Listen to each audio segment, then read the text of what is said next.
What's the deal, y'all? Rich Trapper tapping in TNN Trap News Network. Back in the same, like cook cracking the same. Hit the like, hit the comment, hit the good subscribe button for everything we got going on here at TNN Trap News Network. It's that news you can use. It's that knowledgeito you can't get in nobody's collegeito. Hit the like, hit the comment, hit the good subscribe button, notification bell. Hit all. Stay tapped in for the latest and the greatest. Like, comment, subscribe, notification bell. Hit all.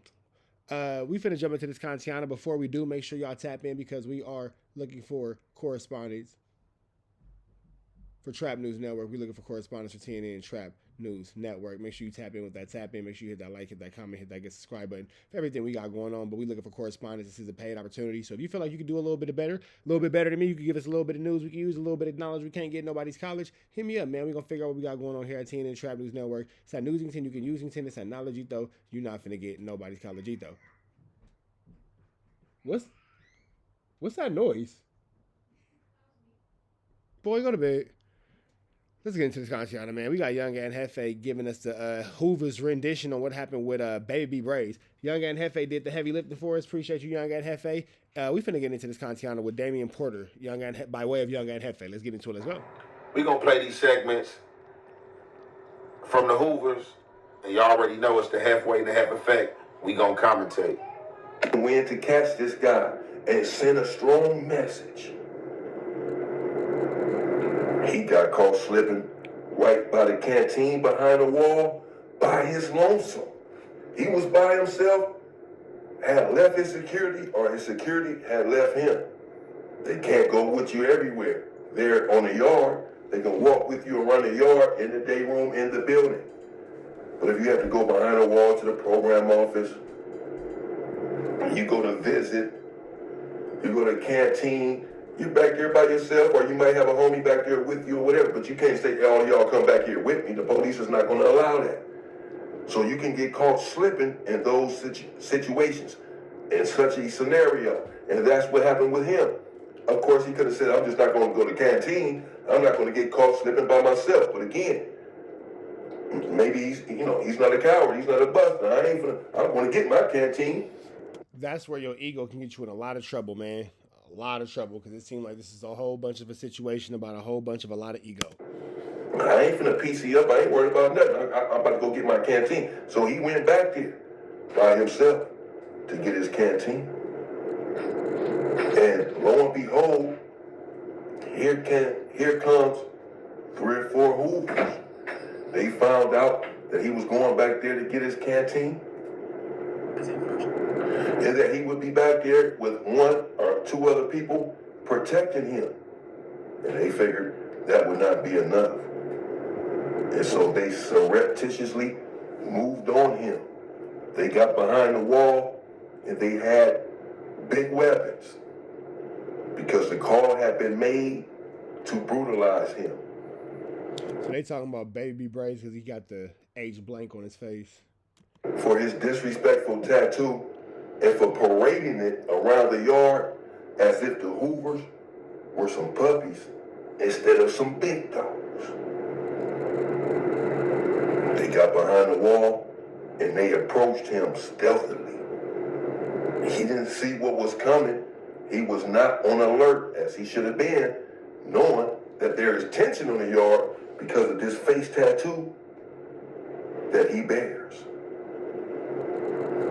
By the time he turned around, the Hoovers were already upon his person, attacking him with weapons. They stabbed him multiple times. 15, 16, 17 times. He lied there on the ground, seeking help, begging. But see, here go the thing. If Baby Brazy did get hit up that many times, like, shouldn't we, like, he's alive. He didn't let that take him out the game. So, I mean, it seems like that's something that should be celebrated. Beseeching, imploring for medical attention. They finally came and got to him and airlifted him out of there. They had to take him by helicopter to the hospital because he was barely hanging on to his life. Okay, so without that, B Brazy wasn't on the internet yet, nor was B Brazy's name placed in the title. So I didn't even know who he was talking about because the last time I had seen B Brazy, he did not have an HK tattoo, you know what I'm saying? So I didn't know who he was talking about. I just knew he was talking about a Denver Lane member when he was talking about a story where his homies from Hoover stabbed a Denver Lane member. So as you see in this story, Damian Porter, he doesn't name who any other Hoovers is that stabbed him. As he explained, this guy was on the yard. He was rotating. He had the tattoo. He had security detail with him. They was walking around with him. The Hoovers, you know what I'm saying, was on him from the beginning. From Brazy's tape, when he first got it, he approached the Hoovers, told them nothing happened.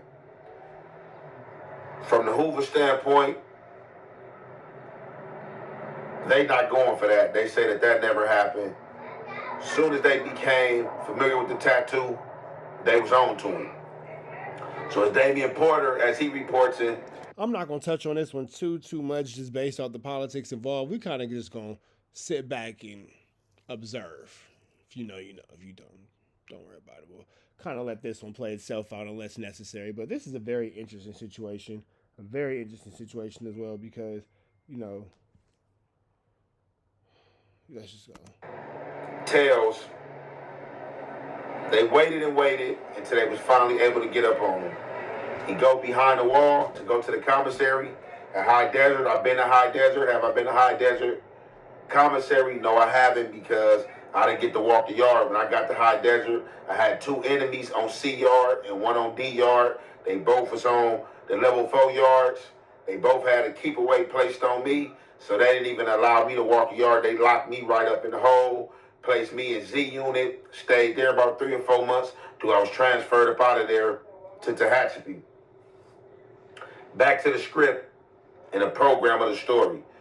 They say Brazy go behind there, the commissary. He ain't got no blood detail with him and or security with him. He gotta go get his commissary. Y'all see how Damian Porter tells the story. He never make Brazy, you know what I'm saying, seem like a weenie and or seem like a buster. It seemed like, you know, he had to go get his store. I gotta feed myself. I ain't standing down whether I got security or not. Other than that, security detail and or bloods of his faction stayed on alert and with him, knowing that it was Hoovers on his yard that probably was with the business and went and wasn't going to go for that. They knew it was going to be a problem. However, he said they stealthily get up on him in commissary, say Brazy to see it coming, say they bust on him. He said they bust on him viciously. He said they bust on him 16, 17 times. Now, a lot of people say that you don't see no scars on Brazy and nothing like that. That's false. Brazy claiming it's being false. But you got to know, it depends on what type of weapons they had. Being that they was in that commissary and on that 4 yard and had to go through metal detectors, they didn't have no metal on them. More than likely, they probably had some plastic on them.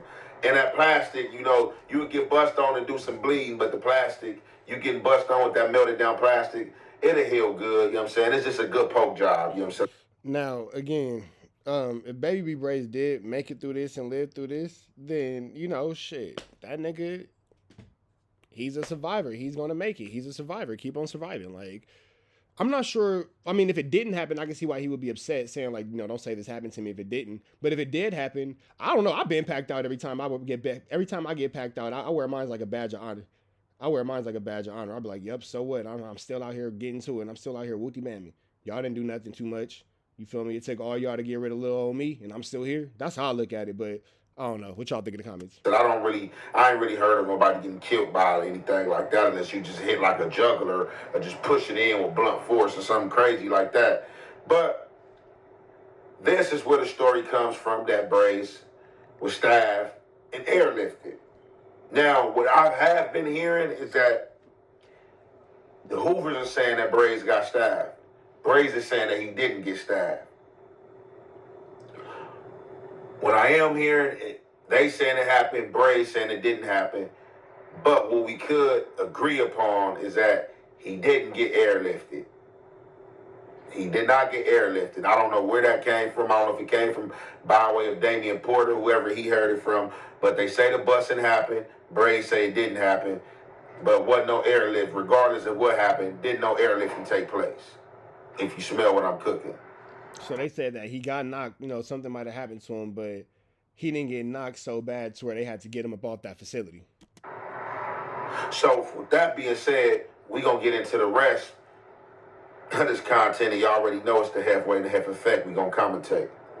You're a liar. You said you got the shit whacked out in the pen on your face. But you was lying. The homie lacerated it. Let me see. Lacerated it is the worst word of the day. Laceration is the word you were looking for. Slaceration?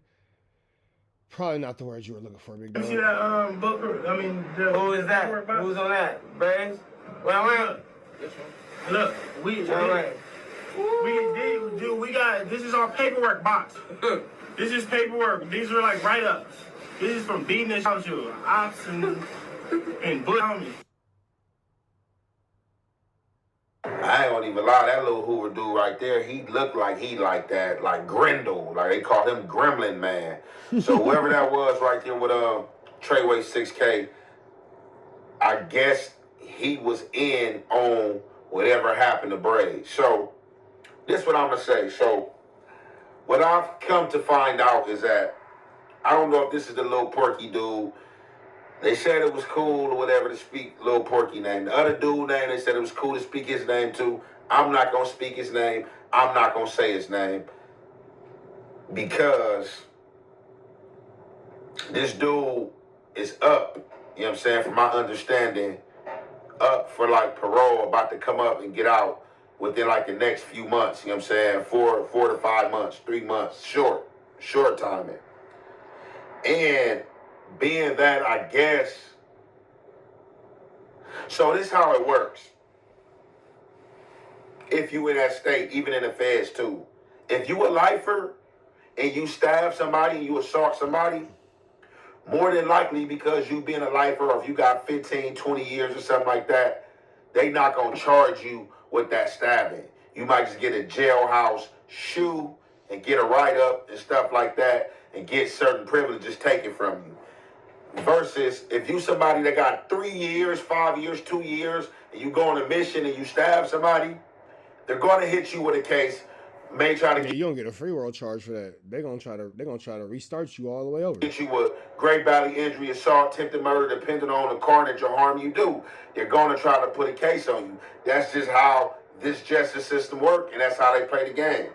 So I don't know if Lil Porky, if that was Lil Porky, you know what I'm saying, I just played, he was like, yeah, it's the homie that slashed you and did that. He already got at you. You lying, talking about you got a tattoo and told the Hoovers and nothing happened. It's the homie right here that was on that skit. He must got an elbow. No shade, and he looked like he got an elbow. He looked like he be on that. He looked like he got an elbow. And that's no shade. If he don't, excuse me. So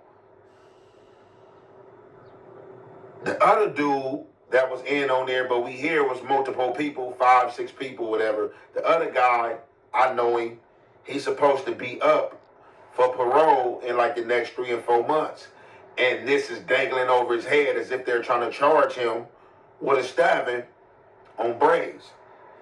Now, what you guys got to understand, being politically correct, Brazy being on a level 4 yard, Brazy cannot get up on any social platform anywhere and say that this happened to him without it being career suicide. Okay, so it's the geopolitics behind all that make this so flu, flammery, skullduggerous, and larcenous. Got it. Here's why I'm gonna say career suicide. Not that it's cool to lie, but being that he's in prison, it's a real political game. If he get up here and say somebody stabbed him, knowing and sometimes unknowingly that they fighting the case or something's dangling over their head, people are going to politically try to press the button. Definitely when he has his Who's channels, he's putting other people out there. People are mad, you know what I'm saying? Other people in jail are watching. You know, you got your enemies, you know what I'm saying, praying on your downfall, all type of stuff. You know what I'm saying? And you even got some homies who against what you doing that's looking at this situation is fit or you being on the internet talking as being a problem. So if I'm on a level 4 yard and I get up on here like, yeah, just telling the truth, trying to get somebody problems, like, yeah, they stabbed me. And let's just say it happened one of these dudes about to go home and he ended up getting charged with it, and they watching social media because they watching, and this video end up in their lap. Like, oh yeah, this him right here saying that y'all stabbed him. This can later on trickle and roll down onto you to where the homies end up stabbing you. So I don't know what happened in this situation. I just know I spoke on it. I spoke from Bray's perspective first and foremost, and then the Hoovers got at me like, hey, no, look, this what happened. So like I said, I got the paperwork. I did read the paperwork. That was the front page of the paperwork. I went in the paperwork. It was definitely an incident. It ain't no need for me to explain what the incident was or what happened in the incident because, as I said, it's still charges. Now, Young and Hefe's making an amazing point. There's still charges pending to this, so he doesn't want to say too much. I guess I can understand why, B Brazy Baby B Brazy, wouldn't want to have that on his jacket. But at the same time, is there no honor in taking 12 poke ups and then living and like, man, yeah, I'm still here, I'm turned up, I'm like that? Like, is that not, there's no honor in that? There's no badge of nothing in that? I guess. I'm not sure. Either way, like, comment, subscribe for more of this good content we got going on here at TNN Trap News Network. The message in all this is stay the fuck up out of prison. That if you don't get nothing from out of this, stay out of prison. That's the long story short. We go on to the next one. Oh, y'all know the deal is red dots to the left. Y'all know the rest. And it's Free Avenue Angel until he's free. We are gone.